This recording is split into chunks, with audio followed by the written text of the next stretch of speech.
شروع اللہ کے نام سے جو بڑا مہربان نہایت رحم والا ہے۔ خدا جو نہایت مہربان، اسی نے قرآن کی تعلیم فرمائی، اسی نے انسان کو پیدا کیا، اسی نے اس کو بولنا سکھایا۔ سورج اور چاند ایک حساب مقرر سے چل رہے ہیں، اور بوٹیاں اور درخت سجدہ کر رہے ہیں، اور اسی نے آسمان کو بلند کیا اور ترازو قائم کی کہ ترازو سے تولنے میں حد سے تجاوز نہ کرو، اور انصاف کے ساتھ ٹھیک تولو اور تول کم مت کرو۔ اور اسی نے خلقت کے لیے زمین بچھائی، اس میں میوے اور کھجور کے درخت ہیں جن کے خوشوں پر غلاف ہوتے ہیں، اور اناج جس کے ساتھ بھس ہوتا ہے اور خوشبودار پھول۔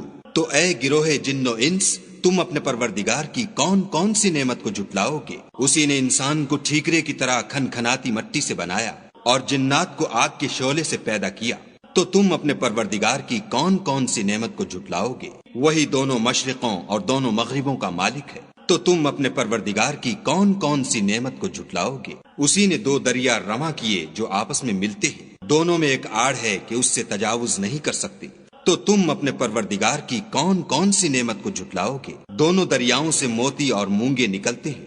تو تم اپنے پروردگار کی کون کون سی نعمت کو جھٹلاؤ گے؟ اور جہاز بھی اسی کے ہیں جو دریا میں پہاڑوں کی طرح اونچے کھڑے ہوتے ہیں۔ تو تم اپنے پروردگار کی کون کون سی نعمت کو جھٹلاؤ گے؟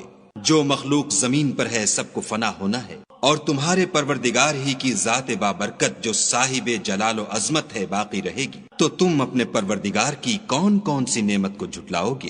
آسمان اور زمین میں جتنے لوگ ہیں سب اسی سے مانگتے ہیں، وہ ہر روز کام میں مصروف رہتا ہے۔ تو تم اپنے پروردگار کی کون کون سی نعمت کو جھٹلاؤ گے؟ اے دونوں جماعتوں، ہم عنقریب تمہاری طرف متوجہ ہوتے ہیں۔ تو تم اپنے پروردگار کی کون کون سی نعمت کو جھٹلاؤ گے؟ اے گروہ جن و انس، اگر تمہیں قدرت ہو کہ آسمان اور زمین کے کناروں سے نکل جاؤ تو نکل جاؤ، اور زور کے سوا تو تم نکل سکنے ہی کے نہیں۔ تو تم اپنے پروردگار کی کون کون سی نعمت کو جھٹلاؤ گے؟ تم پر آگ کے شعلے اور دھواں چھوڑ دیا جائے گا تو پھر تم مقابلہ نہ کر سکو گے۔ تو تم اپنے پروردگار کی کون کون سی نعمت کو جھٹلاؤ گے؟ پھر جب آسمان پھٹ کر تیل کی تلچھٹ کی طرح گلابی ہو جائے گا تو وہ کیسا ہولناک دن ہوگا۔ تو تم اپنے پروردگار کی کون کون سی نعمت کو جھٹلاؤ گے؟ اس روز نہ تو کسی انسان سے اس کے گناہوں کے بارے میں پرسش کی جائے گی اور نہ کسی جن سے۔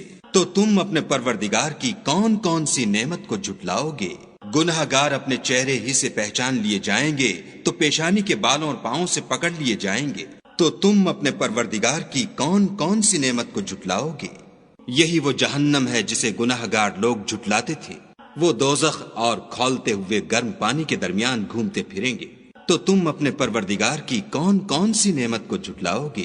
اور جو شخص اپنے پروردگار کے سامنے کھڑے ہونے سے ڈرا اس کے لیے دو باغ ہیں۔ تو تم اپنے پروردگار کی کون کون سی نعمت کو جھٹلاؤ گے؟ ان دونوں میں بہت سی شاخیں یعنی قسم قسم کے میووں کے درخت ہیں۔ تو تم اپنے پروردگار کی کون کون سی نعمت کو جھٹلاؤ گے؟ ان میں دو چشمے بہ رہے ہیں۔ تو تم اپنے پروردگار کی کون کون سی نعمت کو جھٹلاؤ گے؟ ان میں سب میوے دو دو قسم کے ہیں۔ تو تم اپنے پروردگار کی کون کون سی نعمت کو جھٹلاؤ گے؟ اہل جنت ایسے بچھونوں پر جن کے استر اطلس کے ہیں تکیہ لگائے ہوئے ہوں گے، اور دونوں باغوں کے میوے قریب جھک رہے ہیں۔ تو تم اپنے پروردگار کی کون کون سی نعمت کو جھٹلاؤ گے؟ ان میں نیچی نگاہ والی عورتیں ہیں جن کو اہل جنت سے پہلے نہ کسی انسان نے ہاتھ لگایا اور نہ کسی جن نے۔ تو تم اپنے پروردگار کی کون کون سی نعمت کو جھٹلاؤ گے؟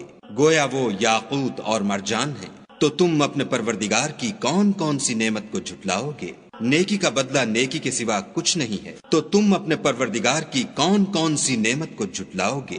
اور ان باغوں کے علاوہ دو باغ اور ہیں۔ تو تم اپنے پروردگار کی کون کون سی نعمت کو جھٹلاؤ گے؟ دونوں خوب گہرے سبز۔ تو تم اپنے پروردگار کی کون کون سی نعمت کو جھٹلاؤ گے؟ ان میں دو چشمے ابل رہے ہیں۔ تو تم اپنے پروردگار کی کون کون سی نعمت کو جھٹلاؤ گے؟ ان میں میوے اور کھجوریں اور انار ہیں۔ تو تم اپنے پروردگار کی کون کون سی نعمت کو جھٹلاؤ گے؟ ان میں نیک سیرت اور خوبصورت عورتیں ہیں۔ تو تم اپنے پروردگار کی کون کون سی نعمت کو جھٹلاؤ گے؟ وہ حوریں ہیں جو خیموں میں مستور ہیں۔ تو تم اپنے پروردگار کی کون کون سی نعمت کو جھٹلاؤ گے؟ ان کو اہل جنت سے پہلے نہ کسی انسان نے ہاتھ لگایا اور نہ کسی جن نے۔ تو تم اپنے پروردگار کی کون کون سی نعمت کو جھٹلاؤ گے؟ سبز قالینوں اور نفیس مسندوں پر تکیہ لگائے بیٹھے ہوں گے، تو تم اپنے پروردگار کی کون کون سی نعمت کو جھٹلاؤ گے؟ اے محمد صلی اللہ علیہ وآلہ وسلم، تمہارا پروردگار جو صاحب جلال و عظمت ہے، اس کا نام بڑا بابرکت ہے۔